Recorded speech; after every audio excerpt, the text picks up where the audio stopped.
சின்ன வயசுல தஞ்சாவூர்ல கூட்டம் நடக்கும்போது கரகரன்னு பேசுறாரு. அவர்தான் டாக்டர் கலைஞர்னு எனக்கு எங்க அப்பா தோல்ல தூக்கி வச்சு காட்டின அந்த பொன்னான ஒரு தலைவருடைய 75வது ஆண்டு பொன்விழாவுடைய ஆண்டுல இப்பேற்பட்ட மிகச்சிறந்த தலைவர்களால் இருக்கக்கூடிய இந்த அருமையான நிலையில இங்க இருக்கக்கூடிய சட்டமன்ற பாராளுமன்ற உறுப்பினர்களை கடந்து திராவிட முன்னேற்ற கழகத்தினுடைய ஆணிவேராக இருக்கக்கூடிய தொண்டர்களுக்கு மத்தியிலே கருணாநிதி என்ற இயற்பெயரை நான் சென்னையிலே வாழ்வதற்காக கருணாநிதி மாற்றிக் கொண்டவன் என்ற அடிப்படையில ஒட்டுமொத்தமாகவே நான் திராவிட பாரம்பரியத்திலே வளர்ந்தவன் என்கிற உண்மையோடும் உறுதியோடும் தேசிய வாழ்வே தெய்வீக வாழ்வையும் வாழ்ந்து இன்றைக்கும் கோடான கோடி மக்களுடைய உள்ளத்திலே வாழ்ந்து கொண்டிருக்கும் என் தெய்வ மகன் பசும்பொன் முத்துராமலிங்க தேவரை வணங்கி இந்த அற்புதமான நிகழ்வுகளிலே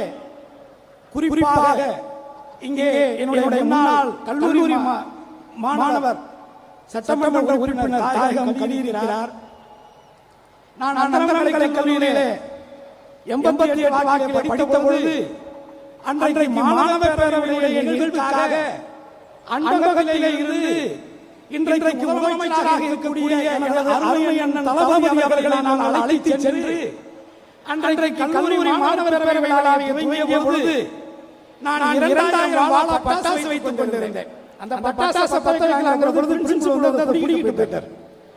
புடிக்கிட்டு கையில நேரடி வச்சிருந்தார். தளபதி வந்தாரு, பயலாம் அரசோசம் அப்படியே டப்புன்னு அடிச்சிட்டு மேல கூட்டிட்டு போகும்போது நான் பின்னாடி போயிட்டு பிரின்சிபல் வச்சல கொளுத்தி விட்டேன். டப்பு வெடிச்சு தூக்கி போட்டார். அடுத்த நாள் எனக்கு ஜிஎம் கொடுத்தாங்க. அது வேற. அதுக்கப்புறம் ஒரு வருஷம் கழிச்சு ஊருக்கு போயிட்டு மறுபடியும் வந்து தான் நான் மாநில கல்லூரியில தமிழ் இலக்கியம் எடுத்து படிச்சேன். ஆக அதையும் கடந்த 91ல தளபதி அவர்கள் 1000 விளக்கு தொகுதியிலே போட்டியிட்ட பொழுது எனக்கு ஒரு ஜீப், ஒரு டிரைவர், எனக்கு சம்பளம், எனக்கு பிரியாணி எல்லாம் கொடுத்து அந்த தேர்தல் ஆரம்பிச்சதிலிருந்து இறுதி வரைக்கும் அப்பதான் ராஜீவ் காந்தி இறந்தது எல்லாருக்கும் தெரியும். காமராஜர் அரங்குக்கு ஏற்ற மாதிரி ஒரு ஏரியாவை மைக் பிடிச்சு வந்து கொண்டிருக்கிறார். உங்கள் அருமை வேட்பாளர் அண்ணன் தளபதி அவர்கள் வந்து கொண்டிருக்கிறார் சொல்றது சரசரன் கல்லு வருது இருக்கீங்களா? ஏன்னா என்ன தெரியல. ஏன்னா இங்க அது ஒரு துயரம் நடந்துருச்சு. அந்த தருணத்துல எகிரி குதிச்சு எல்லாமே காலத்துல குதிச்சு தப்பிச்சு உயிரிழச்சு நான் வந்து எங்க போனேன்னா பழைய எம்எல்ஏஸ்க்கு போனேன்.